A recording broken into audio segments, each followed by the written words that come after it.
வங்கதேசத்தில் இருந்து முதற்கட்டமாக சென்னை வந்த 49 மாணவர்களை அமைச்சர் செஞ்சி மஸ்தான் வரவேற்று சொந்த ஊர்களுக்கு அனுப்பி வைத்தார். வங்கதேசத்தில் அரசு பணி ஒதுக்கீடு தொடர்பாக அமைதியின்மை நிலவி வரும் நிலையில் அங்கு படித்து வந்த தமிழகத்தைச் சேர்ந்தவர்களில் முதற்கட்டமாக 49 மாணவர்கள் நேற்று விமானம் மூலம் பத்திரமாக சென்னை வந்தடைந்தனர். சென்னை சர்வதேச விமான நிலையத்தில் மாணவர்களை திமுக அமைச்சர் செஞ்சி மஸ்தான் வரவேற்றார்.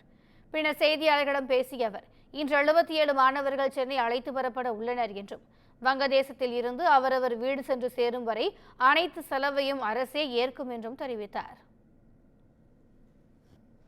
இன்று மட்டும் 49 பேர் நம்முடைய துறை சார்பாக நம்முடைய ஆணையர் கிருஷ்ணமூர்த்தி அவருடைய முயற்சியில் மாண்புமிகு முதலமைச்சருடைய கட்டளையை நிறைவேற்றுகின்ற வகையில் இந்த பணியில் நாம் ஈடுபட்டு இருக்கிறோம். இந்த 20 பேரும் முதல் கட்டமாக அவர்கள் இல்லம் வரையிலும் மாண்புமிகு முதலமைச்சர் பாதுகாப்போடு அவர்களுடைய பெற்றோரிடத்தில் ஒப்படைக்கின்ற பணியை நம்முடைய துறைக்கு கட்டளையிட்டு இருக்கிறார்கள். அந்த பணி இப்பொழுது நடைபெறுகிறது, தொடர்ந்து நடைபெறும். நாளையும் 77 மாணவர்கள் வர இருக்கிறார்கள். அவர்களுக்கு உண்டான ஏற்பாடுகளும் செய்யப்பட்டுள்ளது. தமிழ்நாடு அரசாங்கம் மூலமாக முதலமைச்சருடைய கட்டளையை ஏற்று நம்முடைய துறை சார்பாக விமான கட்டண உள்பட அவர்களுக்கு இல்லம் வரையிலும் கொண்டு போய் சேர்க்கின்ற பணி நம் துறை செய்து வருகிறது. வங்கதேசத்தில் உணவு இணைய வசதி இல்லாமல் நிறைய சிரமங்களை சந்தித்ததாகவும், தமிழக அரசால் தற்போது இங்கு பாதுகாப்பாக வந்திருப்பதாகவும் சென்னை திரும்பிய மாணவ மாணவிகள் தெரிவித்தனர். நாங்கள் பங்களாதேஷில் படிக்கிறோம். நாங்கள் லாஸ்ட் ஒரு 1 வீக்காக ரொம்ப ஸ்ட்ரகிள் பண்ணோங்க. எங்களுக்கு சாப்பாடு எதுவுமே கிடைக்கல.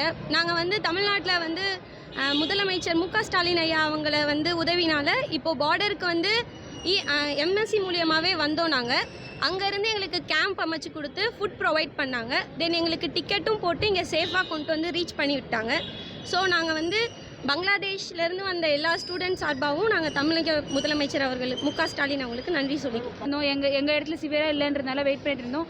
ஆனால் எம்பசி நோட்டீஸ் விட்டாங்க, இந்த மாதிரி இந்தியன்ஸ் எல்லாருமே எவாக்குவேட் பண்ணுங்க அப்படின்னு சொல்லி நோட்டீஸ் விட்டதுனால எம்பசியோட ஹெல்ப் மூலயமா நாங்கள் பார்டர் ரீச் ஆனோம். அப்புறம் பார்டர்லேருந்து ரீச் ஆனதுக்கப்புறம் இங்கே அவங்களோட ஹெல்ப்னால அங்கே ஒரு ஸ்டே பண்ணுறதுக்கு பிளேஸ் கொடுத்துருந்தாங்க.